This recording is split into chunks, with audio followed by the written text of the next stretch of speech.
Ma sœur, tu veux être heureuse dans ta vie et dans ton couple, il y a une chose très puissante que tu dois faire dès aujourd'hui.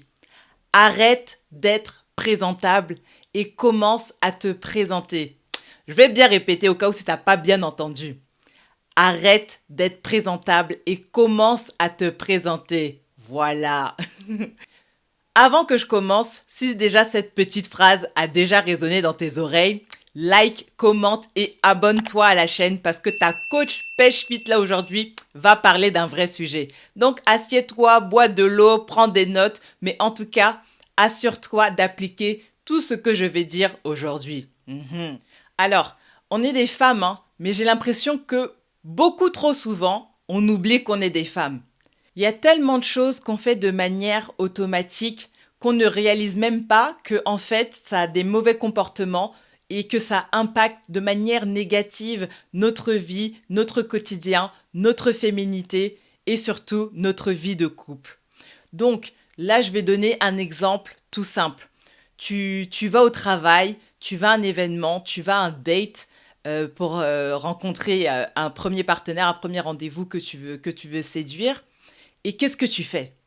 Tu t'apprêtes, hein?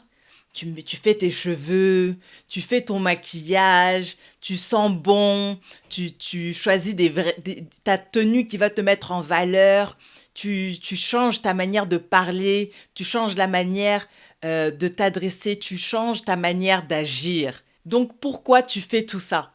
Parce que tu essayes d'être présentable, tu essayes de donner une bonne impression. Tu essayes de faire en sorte qu'on ait un bon jugement de toi. Tu essayes d'éviter toute critique. Tu essayes qu'on te trouve sympa, qu'on te trouve cool, qu'on te trouve agréable. Et tu essayes de faire en sorte qu'on te trouve désirable aussi. Donc quand tu vas au travail, c'est ce que tu fais. Tu essayes d'être présente pour tes collègues, tu essayes d'être à l'écoute, tu vas là-bas, tu sens bon, tu t'apprêtes, tu fais en sorte d'être coquette, tout ça là. Parce que tu essayes toujours de donner cette bonne impression et c'est l'identité en tout cas que tu essayes de transmettre de toi au travail. Donc, au travail, c'est très bien. Tu sais qu'on va te payer, donc tu as besoin de payer tes factures aussi. Donc, est-ce que tu as le choix? Tu n'as pas le choix dans ça? Donc, vraiment, tu donnes vraiment de ta personne. Donc, tu crées cette identité, mais tu sais qu'au fond de toi, là, tu sais que c'est pas toi. C'est pour ça que là, j'ai donné l'exemple du travail. Au travail, tu passes une bonne partie de la journée là-bas. Mais quand tu rentres à la maison, deuxième identité de toi commence. La première identité où tu étais dans ta féminité, où tu étais choco, où tu étais douce dans ta voix, dans ta manière de parler, dans ta manière de t'adresser à tes collègues, dans la manière à laquelle tu réponds à ton patron, où tu exécutes toutes les choses très rapidement, tout ça là. Employé modèle. Là, tu étais très satisfaite de cette identité. Mais quand tu es arrivé dans la maison, voilà les problèmes. Deuxième identité qui commence. Au travail, tu as une identité et quand tu sors du travail, tu as une autre identité. Donc tu as une double identité et à force de ça, tu ne sais même plus qui tu es. Donc toute la journée, tu prétends aux yeux de tous que tu es la femme qui est ceci, qui est cela, qui est toujours à l'écoute, qui dit toujours oui, qui est très exemplaire. Et le soir, maintenant, quand tu rentres chez toi, c'est là que tu es seule et que tu commences à avoir des comportements bizarres. Tu commences à manger n'importe quoi, tu commences à fumer, tu commences à boire, bon, peu importe, tu as vraiment des comportements bizarres. Donc quand tu es célibataire là, ça encore, tu es la seule à souffrir de ça. Parce que ce que tu faisais au travail où tu étais exemplaire là-bas, là tu arrives chez toi, tu sais qu'il n'y a personne qui te regarde, tu sais que tu peux faire tout ce que tu veux là-bas. Donc tu commences à manger toutes les choses bizarres, tout ce que tu t'es retenu de pas manger là-bas, voilà, là tu es en train de manger, tu es en train de faire tout ce que tu veux parce qu'il y a personne qui est là, personne te regarde, personne te juge, tu te mets à l'air. Choco Chaka, quand tu vas quitter chez toi, personne va savoir ce qui s'est passé chez toi. Mais maintenant quand tu es en couple, c'est là que les problèmes de féminité arrivent. Tu oublies que tu es une femme. Quand tu es en couple, mais c'est ton chéri qui est là, qui est en train de souffrir de tout ça, hein? Déjà, il t'a vu matin, il t'a vu en train de t'apprêter. Là, tu arrives du travail, tout de suite, tu jettes perruque. Bra. Il dit, ah, ça c'est quoi? Ensuite, belle tenue là que tu portais au travail là. Là, tu arrives à la maison, tu mets tenue bizarre, tenue fatiguée, tenue pas attractive. Tu oublies. Hein? Tu mets jogging troué, tu mets jogging fatigué, avec t-shirt fatigué aussi que tu portes depuis déjà 3 4 jours, alors qu'au travail, c'est chaque tenue à prêter tous les jours, tout ça. Mais pour lui, là, lui avec qui c'est lui qui doit supporter ce mauvais côté là de toi chaque soir. Alors qu'il te voit t'apprêter chaque matin pour aller au travail, mais chaque soir, c'est lui qui doit supporter ça. Ça veut dire quoi? Tu oublies l'identité là que tu as créée là-bas au travail, exemplarité au travail. Quand tu es à la maison, tu oublies. Tu as mis ton jogging, tu as mis ton t-shirt troué, ton t-shirt que tu as porté depuis 3 jours d'affilée. C'est ça que tu portes pour ton chéri. Tu oublies ta féminité, tu oublies ton identité, tu oublies tes valeurs. Donc rappelle-toi de ça. Première identité au travail, deuxième identité à la maison. Hum, hum, hum. On n'a qu'à arrêter tout ça. C'est pour ça que je te dis, arrête d'être présentable et commence à te présenter réellement. Comme ça, tu n'auras pas de problème pour ajuster ton identité. Avoir une double identité et ne pas te présenter tel que tu es, ce sera toujours un conflit. Hein? Et comment ça se manifeste dans ton quotidien? Dans ton quotidien, tu es en colère contre toi-même parce que tu ne t'autorises pas à vivre la vie dont tu veux vraiment. Tu ne t'autorises pas à être toi-même. Tu es toujours en train de dire « Oh, mais c'est la société qui veut ça, il faut que je m'intègre, donc je suis obligée de faire ça. » Non, non, non. La société ne te force pas, on ne te met pas un couteau sous la gorge. Au travail, tu dois être professionnel, mais on te dit pas de t'effacer complètement. Donc tu continues à être aigri. Tu regardes les réseaux sociaux et tu dis « Ah, mais moi, j'aurais jamais pu faire ça. Regarde, elle est grosse, elle est ceci, elle est cela. » Tu envies les personnes qui ont fait le choix de vivre sans le jugement des autres, qui se fichent du jugement des autres. Donc tu es toujours dans ce cercle vicieux, tu continues à être aigri, tu continues à être envieuse, tu continues à te comparer, alors que tu ne prends pas la responsabilité d'assumer les propres choix que toi-même tu as faits, de ne pas vivre selon ta propre identité. Toi, tu as préféré avoir double identité. Tu as préféré donner une bonne image au travail et arriver le soir chez toi, faire des comportements bizarres. Non, donc ne blâme pas la société. Et la bonne nouvelle dans tout ça, si tu es fatigué en tout cas de tourner en rond, il y a une bonne nouvelle à tout ça, ma sœur. Et comme je te disais au début, tu dois arrêter dès maintenant d'être présentable et commencer à te présenter réellement pour toi qui tu es. Décide aujourd'hui de te présenter. Parle avec ta voix, ton intonation, parle avec tes mimiques, sois toi-même, ton rire, tout ça, hein? Apprête-toi comme tu as envie, faut te coiffer comme tu as envie, mais reste choco. Hein. Si tu veux porter tes cheveux naturels, reste choco. Il faut que toujours tu arrives au travail, déjà toi-même t'es enjaillé par ta coiffure, et puis si au travail on t'a complimenté, tant mieux.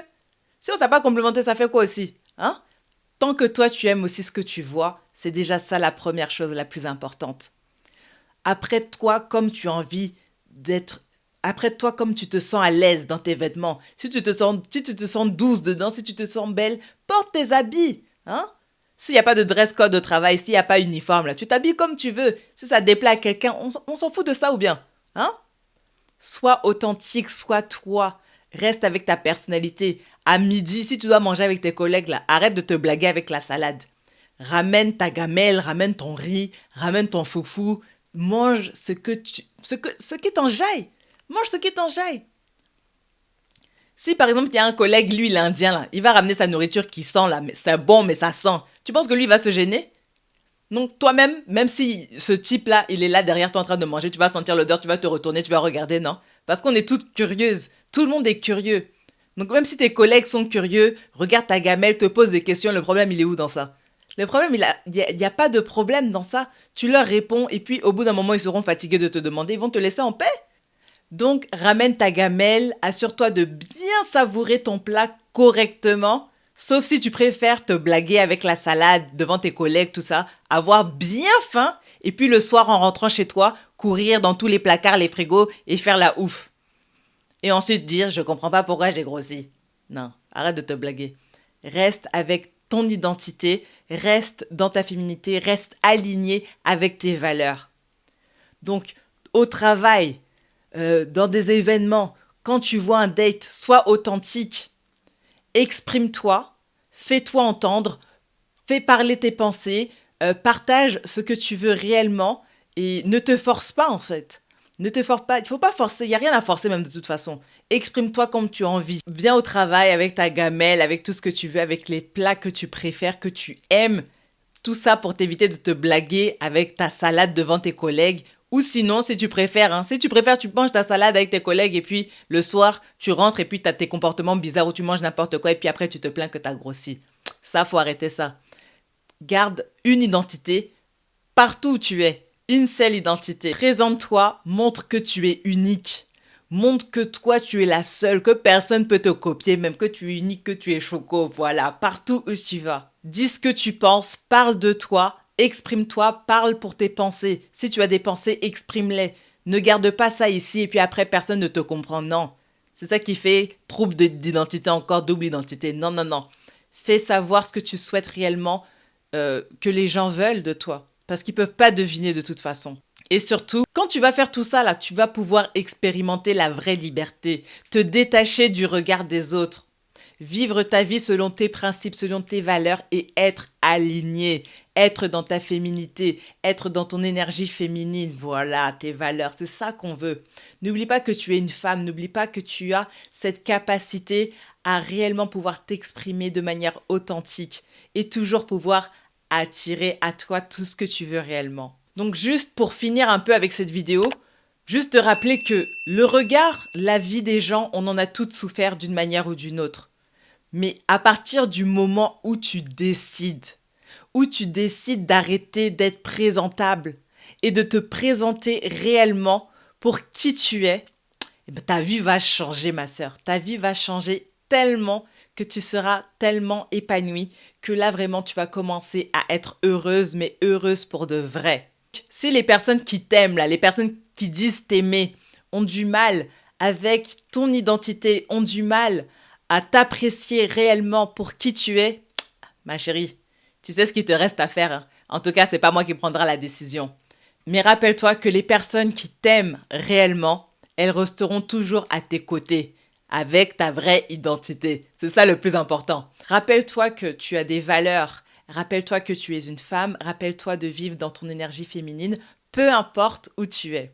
Arrête d'avoir peur du jugement des autres. Arrête de craindre tout ça. Reste dans ton identité, reste aligné, reste avec tes valeurs et sois authentique. N'oublie pas de t'exprimer et de toujours faire savoir ce que tu penses parce que personne ne va deviner et la vie des gens, on s'en fout. Donc voilà, moi c'était Coach Pêche Fit et ici on parle de féminité, on parle de chocosité aussi, hein, de s'accepter et de tout faire en sorte pour être plus désirable et d'être plus heureuse. Si tu as du mal et que tu as des mauvais comportements, que toi aussi tu souffres avec cette histoire de double identité et que tu as besoin d'aide, eh ben, réserve un appel avec moi et on va travailler ça ensemble. Moi, j'ai envie que tu sois choco et que tu te sentes bien et que tu sois heureuse. Alors, prends soin de toi et on se voit dans une prochaine vidéo. Bisous, ciao!